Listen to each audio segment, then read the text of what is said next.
Orang yang berdoa itu dia tidak boleh tawar hati, tidak boleh lemah, tidak boleh lelah atau kelelahan. Saudara harus not agresif. Untuk apa? Sebuah kemajuan di dalam usahamu. Untuk apa? Kemajuan dalam pelayanan. Untuk apa? Pemulihan keluargamu, pemulihan anak-anakmu. Harus ngotot. Kadang-kadang di dalam kelemahan, di dalam persoalanmu, di dalam tantangan hidupmu, di dalam kegagalanmu, di dalam kerugianmu, di dalam engkau mungkin mengalami penyakit, di dalam mungkin engkau mengalami ditipu orang, Tuhan ajar engkau diam di situ. Untuk apa? Supaya engkau memiliki beban doa. Supaya engkau berdoa. Tuhan sedang mendidik. Ketika kita berseru, ketika kita ngotot, ketika kita berkata membela, sesungguhnya Tuhan mau lihat iman. Bapak pasti memberi, tapi konteks Lukas 18 ini dia lihat iman.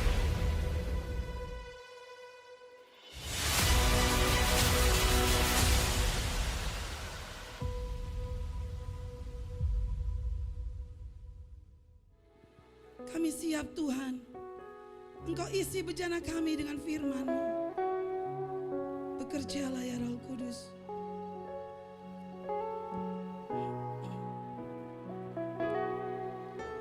Telah ku dapati kasih yang sejati, yang mampu mengubahkan hatiku. Kasih yang Kau beri jauh melebihi segalanya di dalam hidupku.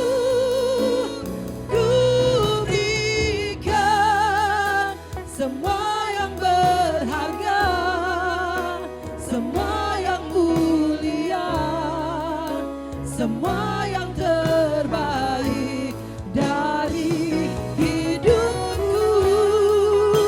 Hanyalah bagimu, hanyalah untukmu, hanyalah bagi kemuliaan-Mu.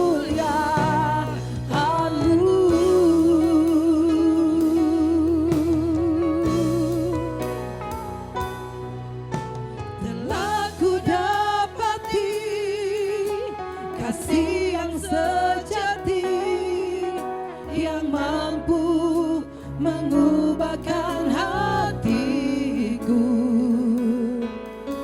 Kasih yang Kau beri jauh melebihi segalanya di dalam hidupku. Kau berikan semua yang berharga, semua yang mulia, semua yang terbaik dari hidupku. Hanyalah bagimu, hanyalah untukmu, hanyalah bagi kemuliaan-Mu. Ku berikan semua yang berharga, semua yang mulia, semua yang terbaik dari hidupku. Hanyalah bagimu, hanyalah untukmu, hanyalah bagi kemuliaan-Mu. Ku berikan semua yang berharga, semua yang mulia, semua yang terbaik dari hidupku.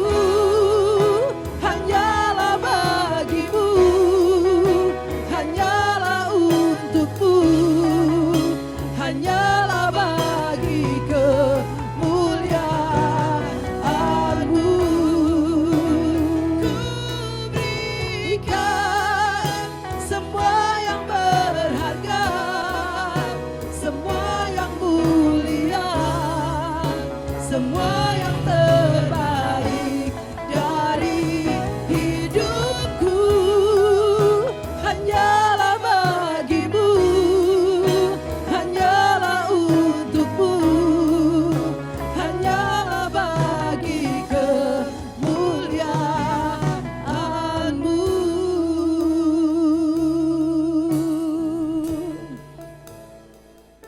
Puji Tuhan, pagi hari ini sebentar kita akan ada acara kedua yaitu penyerahan anak.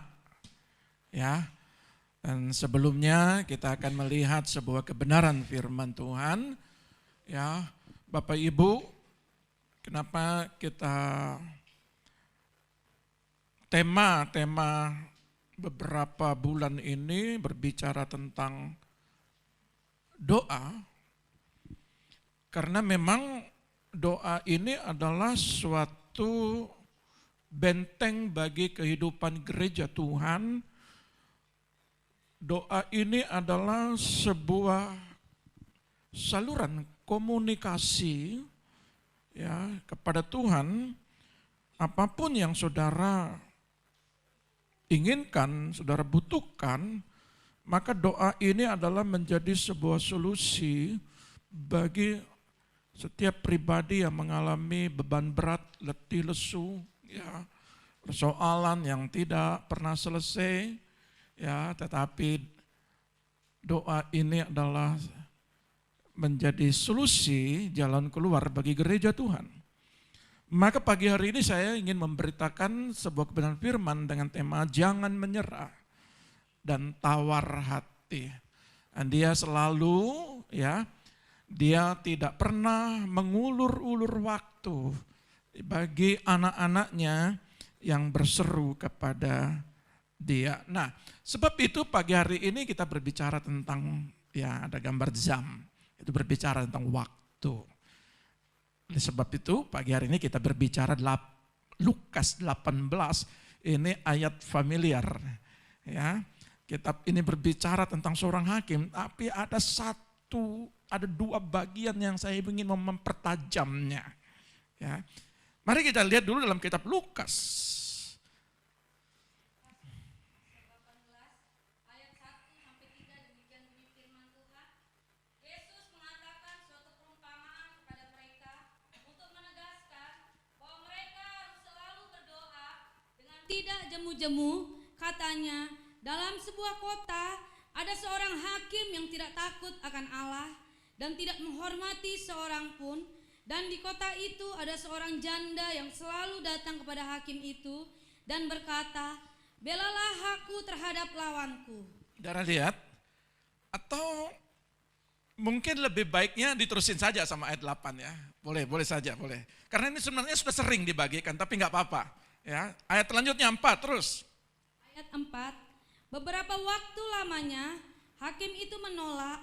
Tetapi kemudian ia berkata dalam hatinya, walaupun aku tidak takut akan Allah dan tidak menghormati seorang pun, namun karena janda ini menyusahkan aku, baiklah aku membenarkan dia, supaya jangan terus saja ia datang dan akhirnya menyerang aku. Kata Tuhan, camkanlah apa yang dikatakan hakim yang lalim itu. Ya. Tidakkah Allah akan membenarkan orang-orang pilihannya yang siang malam berseru kepadanya, dan adakah ia mengulur-ulur waktu sebelum menolong mereka? Aku berkata kepadamu, ia akan segera membenarkan mereka. Akan tetapi jika Anak Manusia itu datang, adakah ia mendapati iman di bumi? Saudara lihat, di dalam latar belakang kenapa Yesus menyampaikan pesan dalam kitab Matius, Markus, Lukas. Ya. Saudara lihat, latar belakang Yesus ini mengajarkan bagaimana sikap hati orang yang memohon sesuatu kepada Bapa di sorga dengan menggunakan sebuah perumpamaan. Ya. Saya ingin membawa sebuah pengertian kepada sidang jemaat. Kalau Yesus menyampaikan pesan dalam kitab Lukas ini, berarti ada sesuatu yang penting yang umat-umat Tuhan mengerti pada saat itu. Dan lewat pencatatan dalam kitab Lukas ini, Injil Sinoptik ini, Yesus mempunyai sebuah kepentingan untuk setiap umat Tuhan mengerti sampai dia datang kedua kali. Artinya kita juga mengalami hal yang sama dalam pengertian ini. Nah, pembelajaran ini adalah bagaimana seorang wanita, saudara perhatikan, di mana sebuah ketidakadilan kuno yang tidak membagikan warisan secara adil kepada perempuan. Kalau kita lihat di dalam sebuah kitab, anak Yakub itu 13. Satu itu Dina, dan dia tidak masuk dalam hitungan, itu adat istiadat. Jadi perempuan tidak punya hak untuk menerima warisan. Ya. Makanya ada beberapa juga di dalam masih budaya bangsa kita, ada memang perempuan yang tidak masuk dalam bilangan menerima warisan orang tua. Tetapi pemahaman konteks orang tua yang mengerti, perempuan juga bisa menerima warisan kalau di zaman sekarang. Ya, tetapi di zaman itu latar belakangnya adalah seorang perempuan ini tidak bisa mendapatkan warisan hak. Yang membuat para janda itu melarat dan miskin, menuntut keadilan dari hakim yang enggan, karena sebuah aturan yang mengikat. Apalagi kalau kita belajar dalam kitab Rut, Naomi, Rut, di situ kan Naomi itu punya besan, ya, anak-anaknya 2 anaknya mati, meninggal. Lalu yang satu Orpa, yang satu Rut itu ikut daripada Naomi pulang ke Yerusalem. Pada waktu di Yerusalem itu ada beberapa orang yang istilahnya kalau zaman sekarang itu panen padi gitu ya. Lalu dia memukul-mukul ya padi itu ya, yang beberapa ikat. Begitu dia sudah habis, dia buang, lalu Rut itu mengambil jelai-jelai, mengambil daripada sisa-sisa daripada benih-benih gandum, bukan benih, gandum yang dihasilkan, itu diambil, itu ampas-ampasnya. Menurut aturan, janda daripada suku Moab tidak boleh mengambil, menikmati atau mengambil segala sesuatu yang orang Yerusalem punya, itu nggak boleh, aturannya itu di situ. Ya, apalagi sedangkan di sini ayat ini berkata seorang perempuan ini tidak mendapatkan suatu keadilan. Orang Yahudi saja tidak bisa, apalagi orang Moab, nggak boleh, itu aturan. Makanya ketika dia datang, walaupun dia tidak punya hak, Yesus memberikan sebuah gambaran. Sekalipun kita ini bukan menjadi pribadi yang anak perjanjian karena itu orang Yerusalem, tapi kita punya hak meminta. Pelajaran kemarin, mintalah, ketuk ya, mintalah, carilah, ketuklah. Kita punya hak karena kita anak. Karena Yesus kita punya hak. Lalu bagaimana gambaran pada saat itu bagi wanita-wanita? Ya, apalagi yang mengalami sebuah status seperti demikian, Yesus kasih gambaran. Kamu perhatikan perempuan itu, bagaimana caranya dia meminta, bagaimana caranya dia menuntut haknya. Maka seorang pendoa, seorang yang mau terbebas dari segala penyakit, segala orang yang mau terbebas dari segala intimidasi, bagi anak-anaknya, pergumulan, bagi keluarganya, bagi usahanya. Yesus bilang begini, kau belajar dengan Lukas 18 ini. Yang tidak punya hak itu pun didengar, apalagi saudara punya hak karena anak Allah. Ya, tetapi karena kita ini kurang memahami hak kita, karena kita kurang memahami status kita ini. Sekali lagi saya mau katakan, Anda statusnya anak Allah, anak kerajaan, pewaris daripada kerajaan. Apa yang Bapak miliki, itu saudara miliki, itu status saudara. Artinya orang yang percaya kepada Kristus adalah pada waktu di bumi diberkati, pada waktu dia pulang ke rumah Bapak, dia menempati rumah Bapaknya, yaitu sorga. Itu hak saudara. Ya, nah, saudara lihat, tantangan bagi kehidupan doa, tantangan bagi perempuan ini, ya tantangannya pasti ada. Setiap orang punya tantangan, termasuk perempuan ini. Makanya Tuhan naikkan di dalam kitab Lukas ini, pengertian firman ini, tidak ada manusia pun di muka bumi tidak memiliki tantangan hidup. Tapi saya mau katakan, Yesus berkata, kau belajar dari perumpamaan ini. Lihat sisi apa baiknya. Ada banyak orang itu menyerah. Ada banyak orang itu tidak mengerti, menyerah, tidak mengerti, kurang memahami, ya, putus asa. Di situ banyak di situ. Tapi pelajarannya bagusnya begini, ya. Menjadi catatan adalah apa yang harus kita lakukan dengan pesan dalam kitab Lukas ini. Apa yang harus kita lakukan? Itu intinya. Apa sih yang harus ketika saya menerima pewahyuan ini,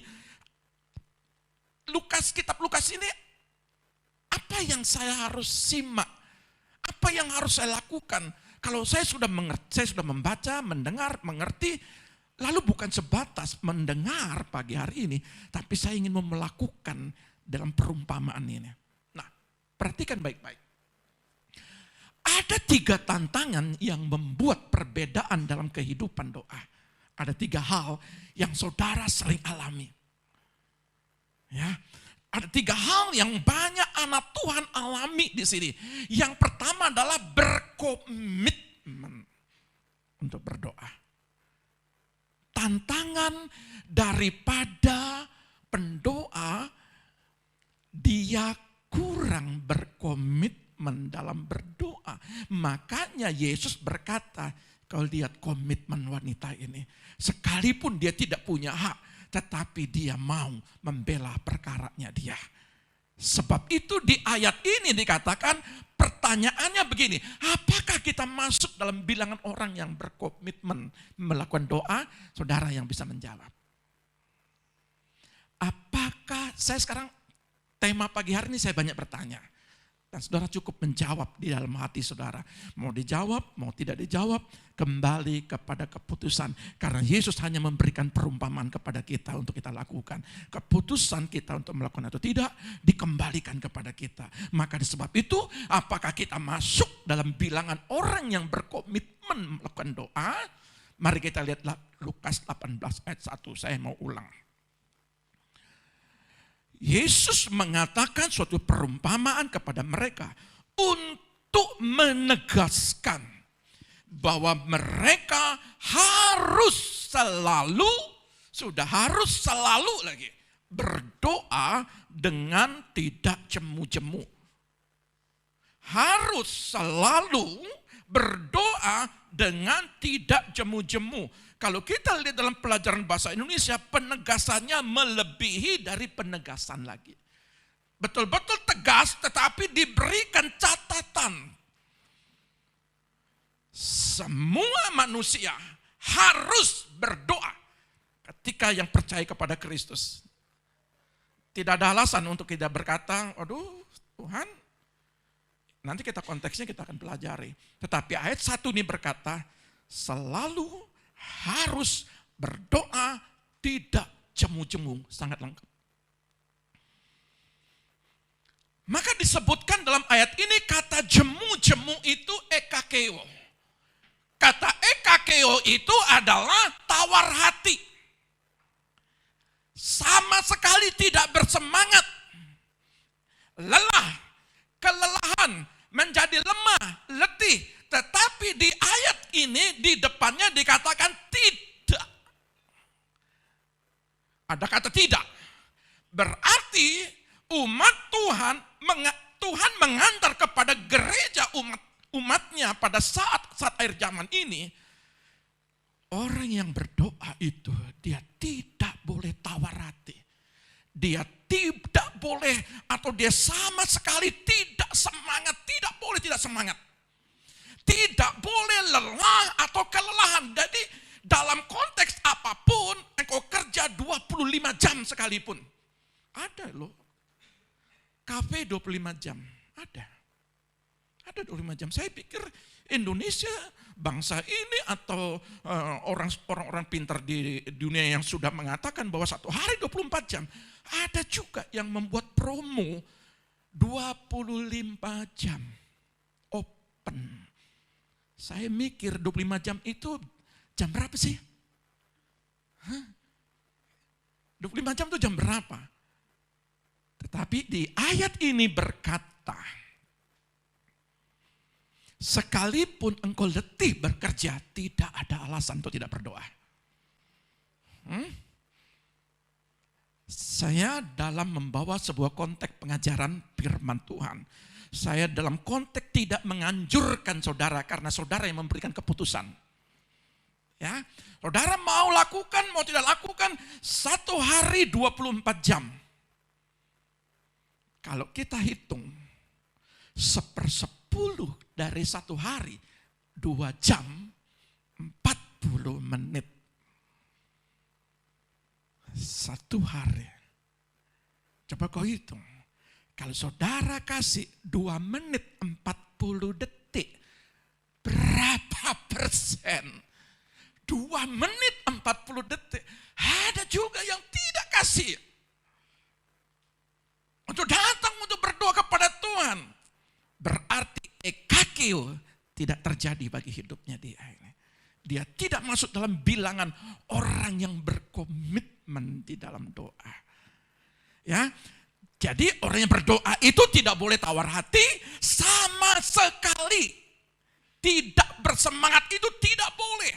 Harus semangat yang luar biasa. Dan tidak boleh lelah. Terkadang kalau kita sudah capek jam 10 malam kita kerja. Lumrah logika tubuh, jiwa, dan roh. Roh penurut jiwa itu ngikut aja apa kata roh. Tapi tubuh itu lemah. Alkitab berkata roh penurut tapi tubuh tidak. Tetapi tubuh itu lemah. Sebab itu kalau saudara mau melakukan sebuah mesbah pagi, ya, mesbah pagi atau doa malam saudara, lakukan sebelum saudara sudah tergeletar di tempat tidur. Sudah, itu rumusnya pasti tidur dah. Rumusnya pasti tidur. Ya, saudara mungkin ya baring-baring sejenak. Nanti jam 10, jam setengah 11 saya mau tidur. Ya, jam setengah 11 saya mau berdoa. Jam 10 lebih, ya, 25 menit sebelum setengah 11. Lalu saudara coba tidur, pasti saudara ketiduran. Kalau dalam keadaan lelah. Maka Alkitab berkata, aku belajar sama wanita ini, dia tidak kenal lelah.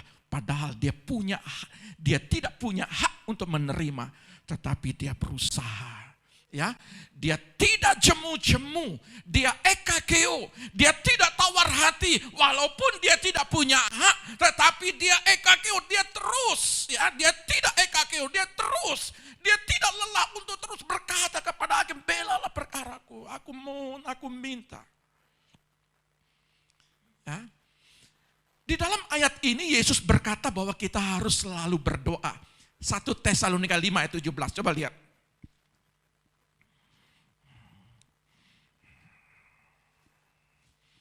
1 Tesalonika 5. 1 Tesalonika 5 ayat 17, demikian bunyi firman Tuhan. Tetaplah berdoa. Singkat ayatnya. Tetaplah berdoa. Kalau kita bawa dalam terjemahan aslinya, kata tetaplah itu adelipetoce. Adelipetoce ini berdoa tanpa henti. Kalau dalam konteks terjemahan barunya itu singkat, tetaplah berdoa. Tetapi kalau dalam bahasa aslinya, berdoa tanpa henti memiliki arti nggak boleh jeda. Ada 1 hari jeda? 1 hari saudara ada pernah jeda? Pasti ada. Saudara punya komitmen, Tuhan bangun pagi saya jam 5 berdoa. Lalu saudara kebablasan. Enggak apa-apa Tuhan, besok saya ulang.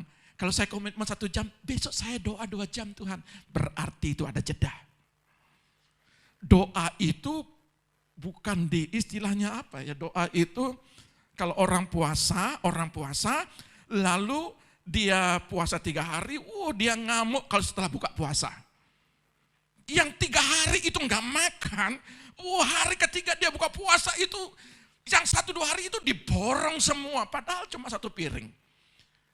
Ada orang berdoa, 1 minggu nggak berdoa, dia borong di hari Minggu.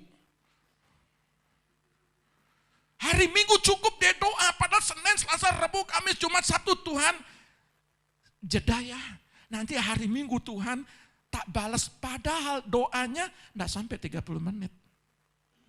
Bagaimana saudara mau? Berarti kata tetap berdoa. Adelipetose ini berdoa tanpa henti memiliki arti tanpa jeda. Saudara berkomitmen, lakukan komitmen saudara. Makanya kalau ada jeda berarti orang itu nggak berkomitmen. Itu ya. Konteks ini gampang sekali cara mengartikannya. Ya. Tetapi sulit melakukannya. Haleluya. Ya. Ada yang nggak berhenti-berhenti? Ada? Terus nggak berdoa? Bukan terus berdoa. Nggak berhenti-berhenti terus berdoa. Ada yang nggak berhenti-berhenti untuk tidak terus berdoa. Ada memang. Berarti kalau dia berhenti, dia berdoa, dia sadar. Tapi ada orang yang nggak berhenti-berhentinya. Setiap hari tidak berdoa. Ada begitu juga. Tetapi di sini tidak ada, puji Tuhan. Yang kedua, kata adelipotocoe ini adalah bersiap-siap, berjaga-jaga, memiliki gagasan, selalu dalam sikap dan suasana doa. Jadi gini, kalau saudara berperang, saudara nggak bawa senjata, nggak pakai ketopong, nggak pakai senjata, begitu ketemu musuh, lalu saudara pakai apa? Hei, saudara berhadapan dengan sekarang dengan senjata-senjata canggih, tetapi tidak memiliki perisai. Kalau saudara lihat di dalam dunia militer, yang saya juga suka mengamati, saudara lihat, kalau dulu pakai bambu runcing, is oke lah dulu. Tetapi sekarang, dia punya senjata itu hipersonik, begitu cepatnya. Lalu bagaimana caranya? Mesti ada radar. Untuk mendeteksi ada nggak senjata masuk. Makanya Israel itu dia punya pelindungnya. Berbagai macam radar-radar itu dipasang. Untuk apa? Untuk supaya senjata-senjata itu, peluru-peluru kendali itu, ya tidak bisa masuk ke negara itu, mesti ada. Saudara, kalau saudara tidak punya radar dalam dirimu, Roh Kudus itu tidak punya, kalau saudara tidak aktifkan radarnya, ini dosa, ini pergumulan, ini yang kau lakukan. Kalau saudara mati hati nuranimu, radar itu hati nuranimu. Kalau itu mati, maka banyak sekali tantangan, banyak sekali kehidupan, kegagalan, banyak sekali masalah demi masalah. Maka orang yang berdoa itu, dia selalu siap sedia, berjaga-jaga. Ya. Tetaplah berdoa. Nah, yang ketiga selanjutnya dikatakan begini. Doa itu lebih dari kewajiban. Ada orang yang makan satu hari. Satu hari saudara berapa kali makan? Ada yang 3 kali. Itu lumrah, pagi, siang, sore. Pagi, siang, malam. Ada yang 1 hari 2 kali. Ada yang diet 1 hari 1 kali. Monggo silakan. Ya. Tergantung, tetapi lumrahnya, logiknya itu 1 hari 3 kali. Tapi ada orang makan 1 hari 5 kali. Ada. Berarti kewajiban dia makan 1 hari 3 kali. Lah kenapa nggak pakai doa seperti gitu? Logiknya 1 hari saudara 1 jam. Ada yang 5 jam. Kenapa enggak kita balik seperti kata-kata itu? Ya. Tapi ada juga yang 1 hari 1 jam seharusnya dia diet. Loh, makan diet 1 hari bisa 1 kali. Doa juga ada orang diet.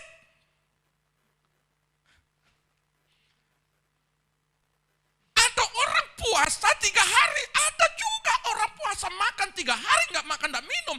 Ada juga orang doa itu puasa 3 hari nggak doa-doa, bahkan 3 minggu, 3 bulan nggak doa-doa. Ada juga begitu. Tapi di sini nggak ada. Jangan bersedih hati. Ya, mutlak itu mutlak. Artinya kalau doa melebihi daripada kewajiban saudara, berarti saudara sudah dikategorikan orang yang mutlak melakukannya. Nah, dalam poin kedua, konsisten dalam doa. Ya, kalau tadi yang poin pertama, berkomitmen untuk berdoa. Yang kedua, konsisten dalam doa. Di ayat ini dikatakan, pertanyaannya gini, apakah kita ini konsisten berdoa setiap hari? Amin, puji Tuhan. Malaikat mencatat saudara. Apakah kita konsisten berdoa setiap hari? Ragu-ragu. Ya, enggak apa-apa, silakan. Nah, saudara lihat dalam Lukas 18 ayat 3 ini sangat penting sekali. Dikatakan dalam ayat ini. Dan di kota itu ada seorang janda yang selalu datang kepada hakim itu dan berkata, belalah aku terhadap lawanku. Siapa lawannya dia? Belalah aku. Kata belalah aku. Ya. Belalah edikeo. Belalah artinya untuk membela hak seseorang, melakukan suatu keadilan, dan kita lihat kata belalah ini artinya ngotot. Agresif. Walaupun dia tidak punya hak, kata belalah ini dia ngotot. Ada, coba lihat. Ada banyak orang tuh begini ya. Dia bukan miliknya, tapi dia ngotot itu milik saya, ada begitu. Contohnya dalam Salomo menangani dua orang ibu terhadap satu orang anak. Satu bilang itu anakku, satu bilang ini anakku. Mereka ngotot. Lalu Salomo punya hikmat, kalau gitu matikan aja ini anak ini. Lalu ibu yang benar berkata, sudah yang penting anak ini hidup, kasih saja. Salomo tahu, orang yang membela haknya, dia ingin anak ini hidup. Saudara tahu, kalau saudara ingin memiliki sebuah kehidupan di antara dua pilihan, gagal atau sukses, sehat atau sakit, diberkati atau tidak diberkati, segala sesuatu, kadangkala kita itu merasa tidak diberkati, oh memang sudahlah, memang kita nggak diberkati. Kadang-kala kalau kita sakit nggak sembuh-sembuh, ya sudahlah, nikmati aja sakit ini. Alkitab berkata, saudara harus ngotot sembuh. Saudara harus ngotot, agresif. Untuk apa? Sebuah kemajuan di dalam usahamu. Untuk apa? Kemajuan dalam pelayananmu. Untuk apa? Pemulihan keluargamu, pemulihan anak-anakmu. Harus ngotot. Tidak boleh lemah. Dalam kata belalah, edikeo ini tidak boleh orang yang berdoa itu menjadi lemah. Logika manusia, dia melihat keadaannya tidak berdaya, lalu ya sudahlah. Kata sudahlah ini artinya adalah pasrah. Ngotot. Ini ayatnya ya, saya dalam terjemahan bahasa aslinya. Saya tidak mereka-reka sebuah pemahaman. Saya harus melihat. Saudara percaya Alkitab, saudara? Saya ingin menjelaskan saja apa isi Alkitab itu. Jadi kalau kata belalah itu artinya saudara itu harus ngotot sama Tuhan. Agresif. Ya. Ungkapan ini berarti kalau orang yang lemah berarti dia kehilangan semangat. Hidupnya enggak semangat. Apalagi kalau putus cinta itu, waduh. Mamanya capek-capek buat makanan itu enak, enggak makan enggak enak. Semua hambar. Bawaannya ngamuk. Ya. Menjadi malas.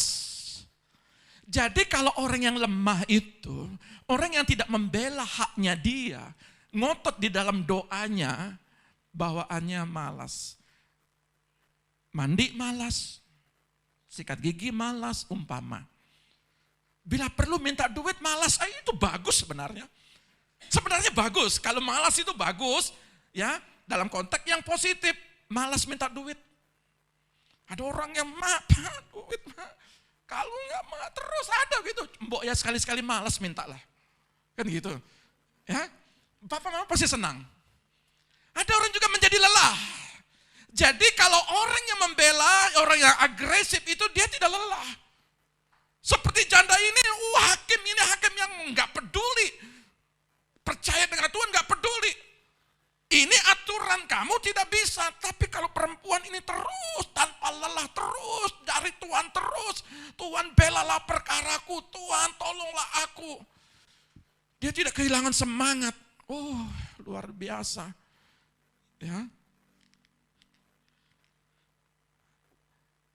Dan ayat ini begini, janda itu gigih dan menuntut haknya. Ini adalah pesan doa. Sekali lagi saya ingin membuat sebuah pertanyaan. Apakah doa kita itu suka menuntut atau gigih? Menuntut dalam konotasi positif. Apakah kita itu menuntut dan gigih dalam doa kita? Haruskah kita menerima ketidakadilan dan pasif tanpa pembelaan atas hak kita? Kalau saudara kehilangan anak umpama. Dan anak itu tidak menurut pribadimu, kemauanmu, keinginanmu. Pasrah, sudahlah. Ada orang-orang yang pasrah. Ada yang kehilangan umpamanya segala sesuatu harta benda. Pasrah, ini memang cobaan, ini ujian.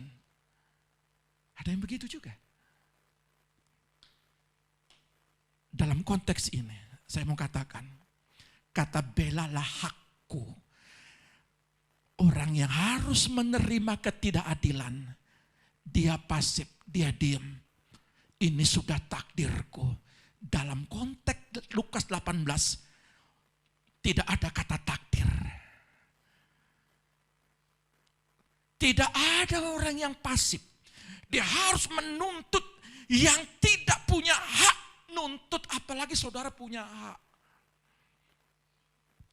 Ada yang setiap hari buka usaha gagal terus. Sudah nasib, memang begini aku hidupku gagal terus.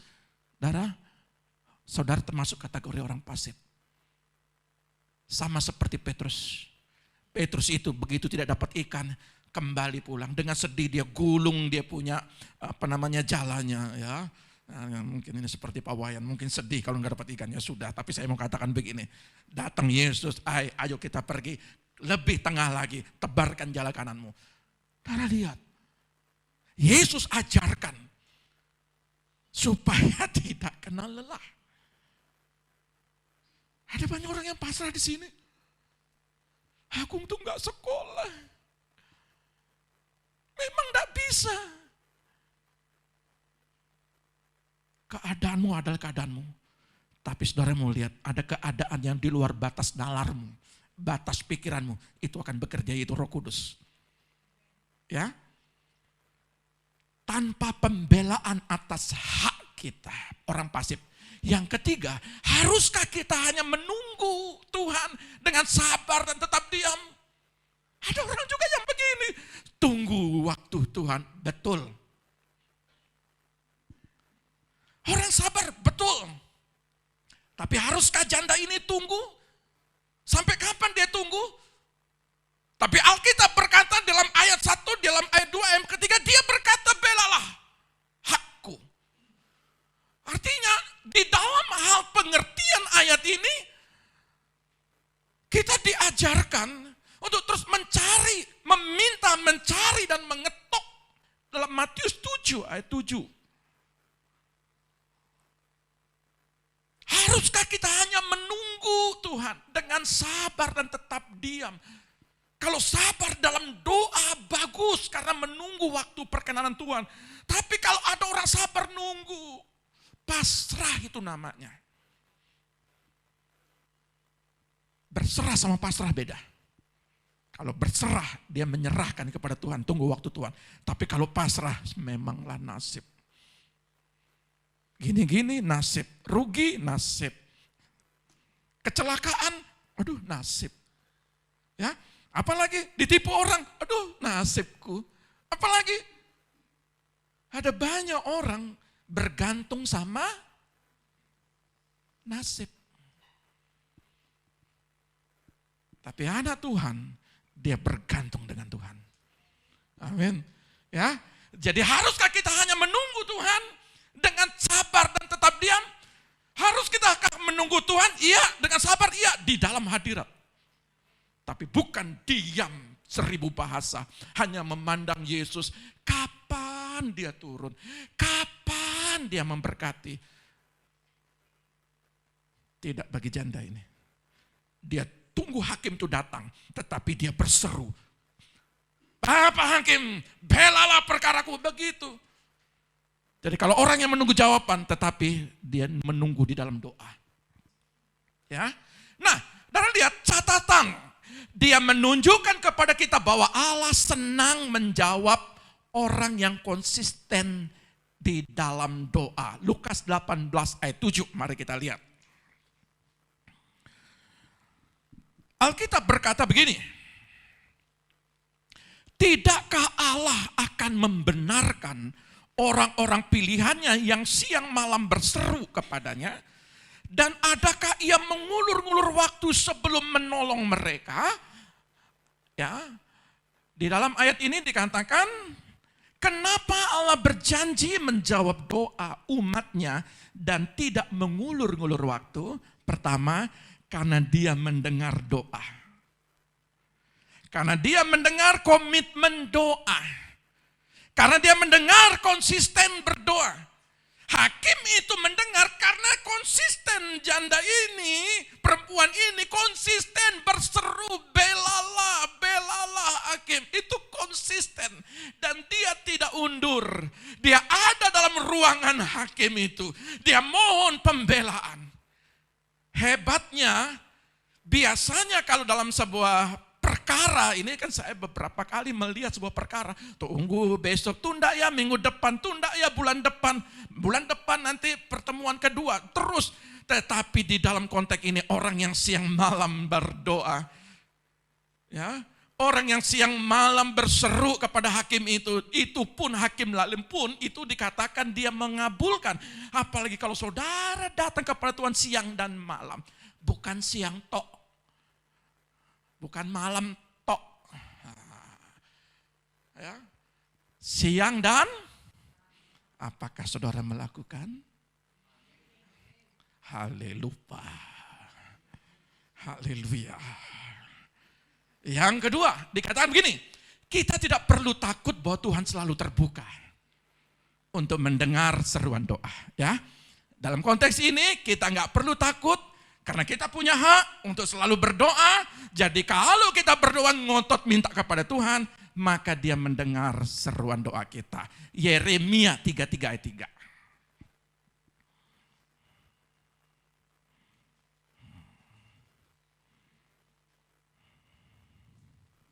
Yeremia pasal 33 ayat 3, demikian bunyi firman Tuhan. Berserulah kepadaku, maka aku akan menjawab engkau dan akan memberitahukan kepadamu hal-hal yang besar dan yang tidak terpahami, yakni hal-hal yang tidak kau ketahui. Tuhan tuh kasih enak loh, kasih jawaban buat saudara. Saudara gak ngerti hari esok bagaimana? Saudara mau melihat perkara besar atau minta perkara kecil? Biasanya manusia pada dasarnya itu lumrah, minta perkara besar, berkat besar itu. Tapi Tuhan berkata begini, Yeremia berkata gini, kamu gak tahu besok itu perkara besar menurut ukuran Tuhan. Kadang-kala kita mengukur Tuhan dengan ukuran, mengukur sorga dengan ukuran kita. Tuhan, cukup Tuhan, besok kasih gopek Tuhan, sudah besar bagi saudara. No, ada yang lebih besar yang Tuhan memberikan kepadamu. Ada yang lebih besar yang Tuhan mau mengerjakan buat anak-anakmu. Tuhan, cukup Tuhan. Ini mohon maaf ya, bukan menyinggung. Cukup Tuhan. Yang penting bisa hitung matematika, biar SD aja gak apa-apa Tuhan. Tapi Tuhan mau bilang begini, di SMP, SMA, kuliah, ada perkara besar kalau Tuhan berikan kepadamu, kalau dalam dunia pendidikan. Ya, dalam dunia pekerjaan, Tuhan cukup Tuhan. Biar tempatnya di mana? Dikerobohkan saja Tuhan. Pikiran Tuhan tidak. Tuhan mau melakukan, melebarkan, siap kiri ke kanan, ke timur, utara, barat, dan selatan, patok-patokmu akan diperluas. Tapi kita selalu mengukur diri kita dengan diri kita, kemampuan kita. Tapi Tuhan akan memberikan hal-hal yang besar kepadamu. Yakin enggak? Kan saudara enggak yakin, kan gitu.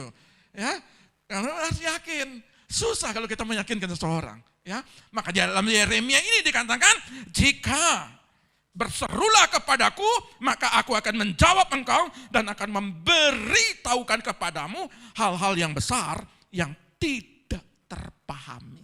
Tidak terpahami. Yang artinya, tidak bisa engkau masuk dalam pikiranmu. Loh kok bisa begini Tuhan berikan? Loh kok bisa begini anak-anak saya kok dibikin berhasil seperti begini? Kita nggak ngerti. 10 tahun lagi anak-anak kita jadi apa, kita nggak ngerti. Tapi Tuhan sudah tahu. Tuhan mau atur anak-anakmu. Ya. Nah, itu dia. Makanya di dalam doa itu Tuhan akan mendengar apa yang rencana-rencanamu. Nah, yang kedua adalah dia menghormati ketekunan orang berdoa. Dalam kurung Romawi 2, dia menghormati ketekunan orang berdoa. Artinya begini, kadangkala doa terkabul dengan segera. Di lain waktu jawabannya tertunda untuk beberapa waktu. Ya. Di lain waktu jawabannya tertunda untuk beberapa waktu. Tetapi Yohanes 5 bilang begini. 1 Yohanes 5 bilang begini. 1 Yohanes 5 ayat 14 sampai 15 demikian bunyi firman Tuhan. Dan inilah keberanian percaya kita kepadanya, yaitu bahwa ia mengabulkan doa kita. Jikalau kita meminta sesuatu kepadanya menurut kehendaknya, ya. Dan jikalau kita tahu bahwa ia mengabulkan apa saja yang kita minta, maka kita juga tahu bahwa kita telah memperoleh segala sesuatu yang telah kita minta kepadanya. Saudara tahu enggak doa saudara pasti dikasih? Ada orang yang berdoa bengong lihat Tuhan, lihat malaikat turun naik. Syukurnya Yakub tuh tidak heran. Lalu dia berkata, di sini aku ketemu Tuhan. Ya, di dalam kitab Kejadian, waktu Yakub tidur. Itu mimpi malaikat turun naik, langsung dia aplikasikan, mimpi saja dia aplikasikan. Ada banyak orang nggak mimpi, lihat kenyataan masih nggak percaya. Saya harap saudara percaya sebelum melihat. Tapi kalau saudara melihat, saudara percaya, luar biasa juga. Ya. Nah, kuncinya adalah jangan menyerah. Tuhan tidak hanya membuat kita menunggu, dia mengerjakan jawaban yang kita cari. Amin.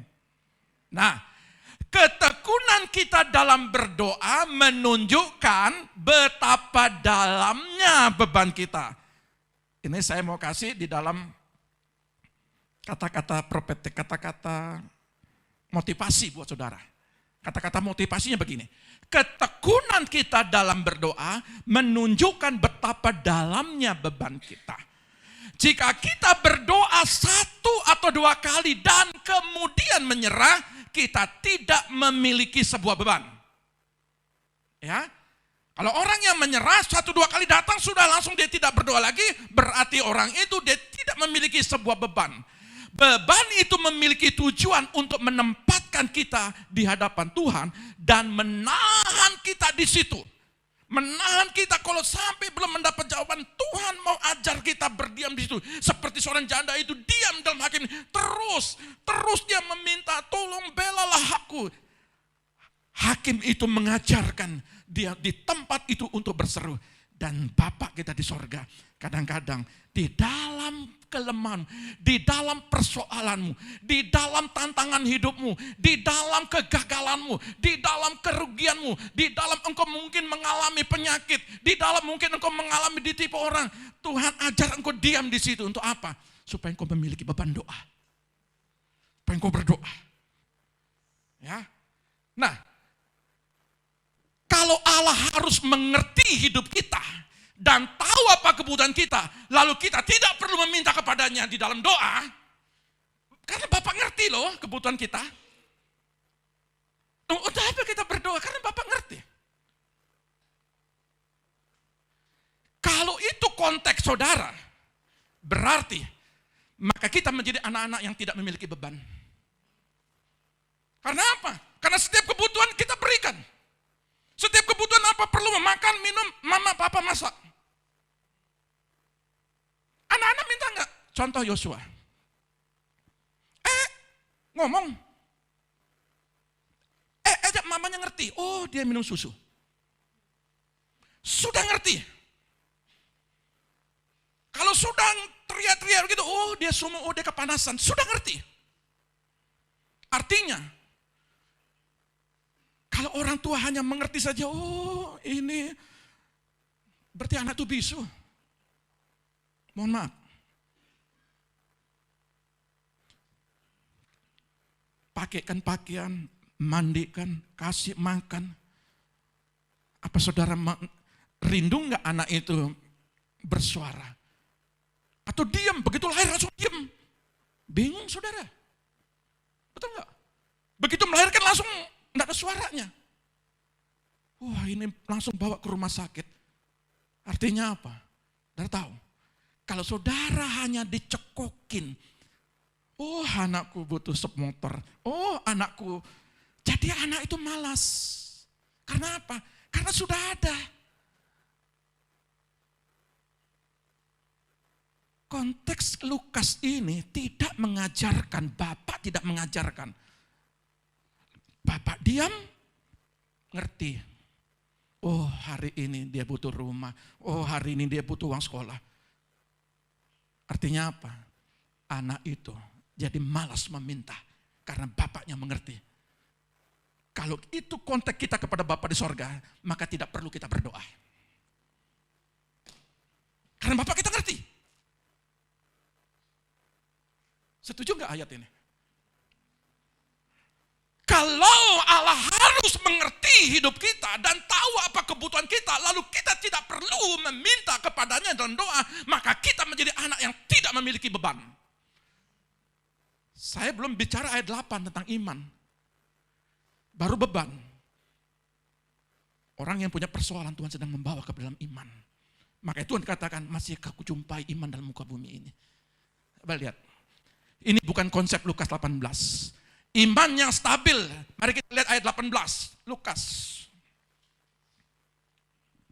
Lukas pasal 18 ayat 8, demikian bunyi firman Tuhan. Aku berkata kepadamu, Ia akan segera membenarkan mereka. Akan tetapi, jika anak manusia itu datang, adakah ia mendapati iman di bumi?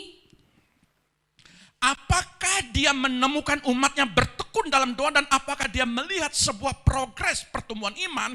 Karena Tuhan bilang begini, jawaban atas pertanyaan itu tergantung kepada kita. Kita mungkin setia dan mungkin juga tidak. Mungkin kita meminta, mungkin juga kita tidak meminta. Mungkin kita mengerti, Bapak mengerti saya, Bapak di sorga mengerti saya, atau saudara mungkin pada saat ini butuh pengertian. Tetapi ayat ini bilang begini, perhatikan apa yang dikatakan. Ayat 8 itu, coba lihat baik-baik ayat ini.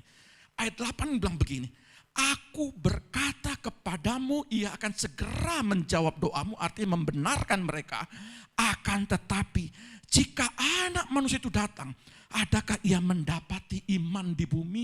Kata ini adalah sebenarnya, Lukas 8 itu kuncinya di ayat 8. Tuhan sedang mendidik ketika kita berseru, ketika kita ngotot, ketika kita berkata membela, sesungguhnya Tuhan mau lihat iman. Bapak pasti memberi.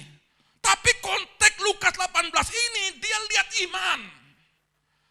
Bagaimana kalau saudara pasrah? Tidak ada iman di situ. Bagaimana kalau saudara tidak ngotot? Ya sudah Tuhan nasibku. Berarti Allah ini kata ayat 8 nih. Apakah aku datang kepada orang yang pasrah? Apakah aku datang orang yang kepada orang yang tidak ngotot? Ya sudah begini. Tapi aku mau datang mencari iman. Dia ngotot, dia membela haknya. Ya.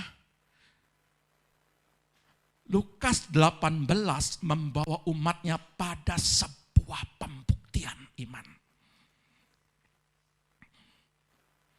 Ia akan setia menghormati firman-Nya. Kita mungkin merasa ingin menyerah, tetapi Tuhan mau katakan teruslah berdoa. Terus berdoa. Kenapa saya sudah berdoa? Ini pertanyaannya. Kenapa saya sudah berdoa, tapi belum ada jawaban sampai sekarang? Kenapa? Pasti sudah bertanya kan? Ada yang bertanya begitu? Kenapa saya sudah berdoa, Pak Pendeta sudah mendoakan, pakai puasa lagi, pakai lagi firman yang paling banyak pendeta kasih. Tapi kenapa sekarang saya belum mendapatkan jawaban? Saya masih menderita kerugian, saya masih menderita di dalam kekurangan, saya masih menderita di dalam sakit penyakit. Pertanyaannya adalah, kenapa saya sudah berdoa, janji firman Tuhan dalam Lukas 18 ini, tapi belum ada jawaban dari hari ini. Lukas 18 tidak bisa berdiri sendiri. Dia butuh ayat pendukung yang lain. Alkitab berkata begini. Matius 21 ayat 22. Matius pasal 21 ayat 22, demikian bunyi firman Tuhan. Dan apa saja yang kamu minta dalam doa dengan penuh kepercayaan. Dengan penuh, bukan setengah. Dengan penuh kepercayaan. Kamu akan menerimanya. Kamu akan menerima. Berarti konteks pertama adalah, ya, konteks pertama dikatakan, dan apa saja yang kamu minta di dalam doa dengan penuh kepercayaan. Berarti dua. Berdoa dan penuh kepercayaan. Ada orang berdoa tapi tidak percaya. Dan ada konteks ketiga lagi, enggak berdoa dan enggak percaya, itu paling repot. Ada berdoa tidak percaya, ada orang percaya tapi enggak mau berdoa-berdoa. Dan ada orang yang tidak berdoa dan tidak percaya. Yang mana kategori saudara? Matius 22 berkatanya, kalau kamu datang berdoa dan percaya dengan doamu, maka aku akan berikan. Itu pertama. Di dalam konteks bahasa aslinya, dalam bahasa Inggris ini, be commit to one's trust. Trust. Commit. Kepercayaan itu harus komitmen. Tidak boleh ragu, sekali percaya tetap percaya. Itu komitmen. Ada juga ternyata percaya itu pakai komitmen. Saya pikir pernikahan saja, ternyata ada kepercayaan tentang ini. Perlu komitmen. Halo? Enggak ada tawar-menawar ini. Boleh enggak Pak saya percaya? Enggak percaya. Oh. Ayat ini tidak bilang begitu. Yang kedua, Yohanes 15 ayat 7. Lihat baik-baik ini ayat ini. Kenapa sampai hari ini saya belum terjawab? Yohanes pasal 15 ayat 7, demikian bunyi firman Tuhan. Pelan-pelan ayat ini. Saya sudah berdoa Pak, tetapi ayat ini bilang apa? Jikalau kamu tinggal di dalam aku. Kalau kamu tinggal dalam aku, terus? Dan firmanku tinggal di dalam kamu. Kalau firmanku tinggal dalammu, ke dalam pribadimu, apapun alasanmu, harus pegang ini ayat, percaya. Firmanku tinggal dalam hidupmu. Apa hukum-hukumnya, apa peraturan-peraturannya, tinggal. Lah bagaimana saudara berdoa tapi masih buat kesalahan? Halo? Masih tabok istri lagi. Berdoa, jungkir balik, masih tuding suami, dasar kamu bodoh. Lalu berdoa minta jawaban. Halo?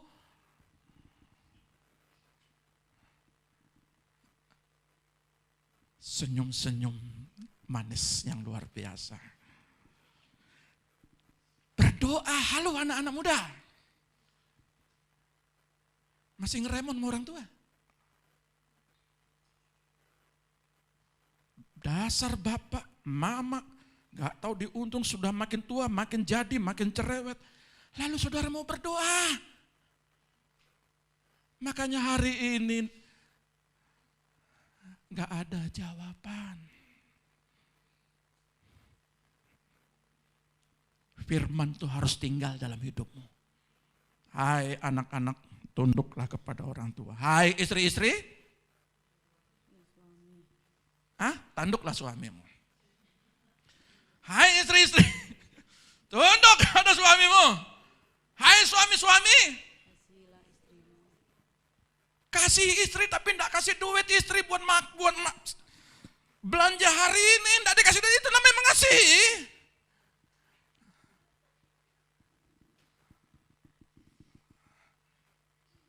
Seberapapun, mah, ini yang ada padaku. Lalu si istri bilang, papa puji Tuhan, seberapapun yang ada, aku tetap menerimanya. Jangan bilang, enggak 1 juta, jangan pulang ke rumah. Saudara, aduh, Yesus itu perlu catat lagi ayat Alkitab. Kalau firman itu tinggal dalam hidupmu, apapun itu kau mengucap syukur. Ya, mau sedikit untung, mau banyak untung, asal jangan rugi ya. Rugi terus ngotot. Mau sedikit untungnya, banyak untungnya, tetap mengucap syukur. Hari ini Tuhan baik, hari ini kau luar biasa bekerjamu. Ada orang dari pagi sampai malam bekerja. Bawa pulang sedikit, katakan, mama luar biasa, papa luar biasa, sudah bekerja keras. Betul? Lakukan. Saya kurungin. Artinya begini. Ini janjinya, tapi ada catatan. Orang berdoa pasti dijawab, tapi ada catatannya. Catatannya itu di dalam kitab Yohanes 15 tadi.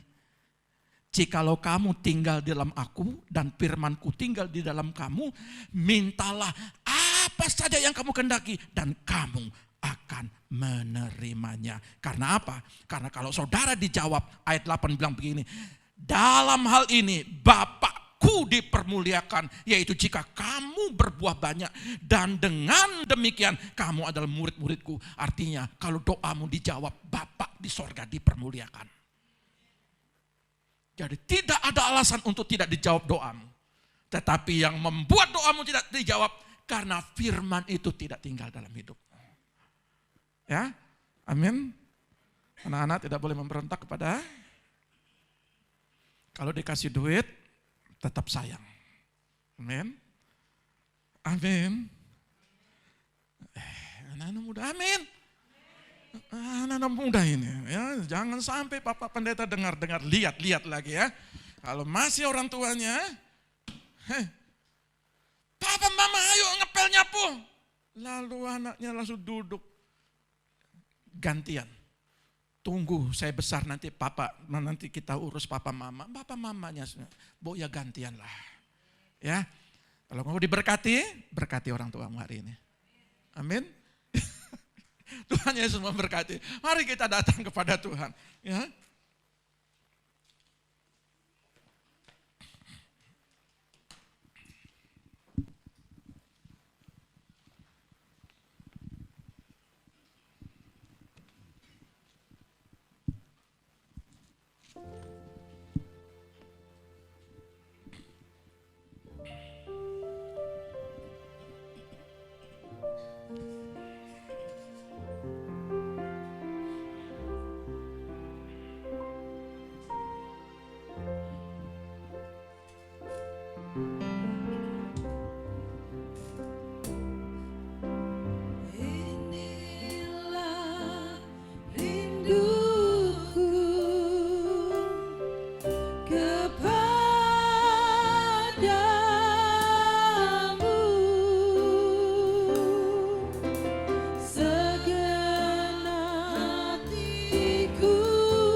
Katakan, inilah hati kami ya Bapa kalau datang kepadamu. Inilah rinduku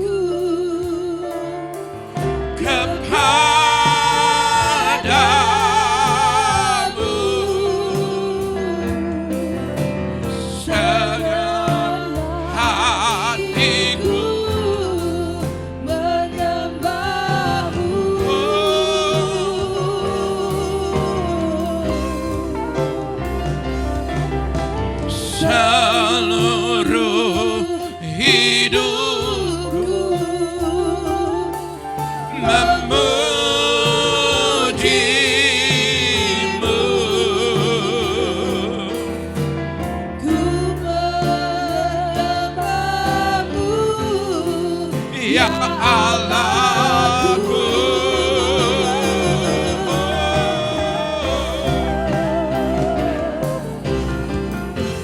Ku berikan hatiku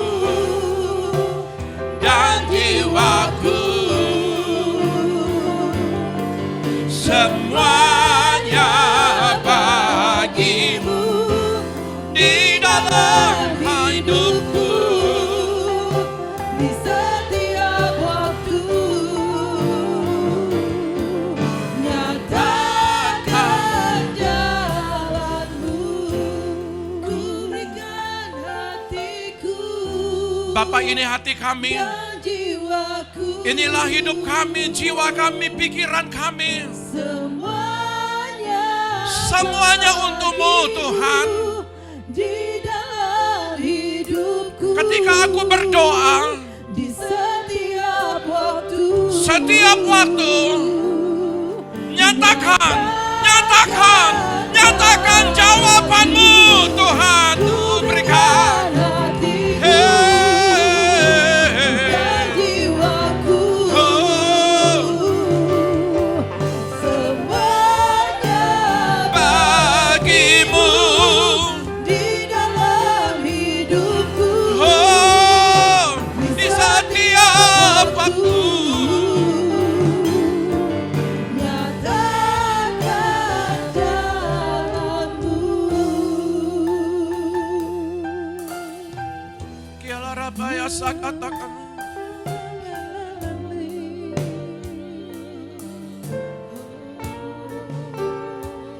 Kiara basyainallah. Nyatakan Tuhan, inilah kerinduan kami.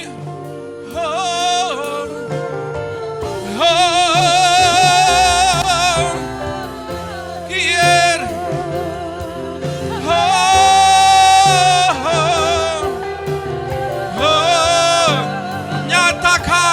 Nyatakan Tuhan, nyatakan Bapa.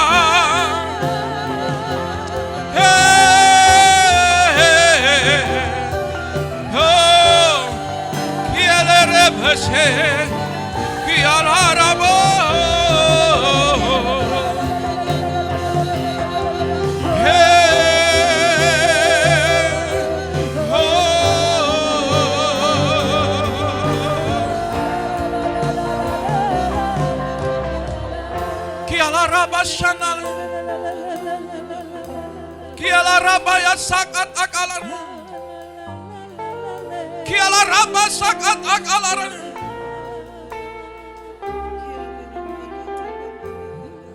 Ibadah kita pagi hari ini, bagi Dia segala pujian, hormat serta syukur kekal selamanya. Bagi Dia segala pujian, hormat serta syukur selama-lamanya. Bagi Dia segala pujian, hormat serta syukur kekal selamanya. Bagi Dia segala pujian, hormat serta syukur selama-lamanya.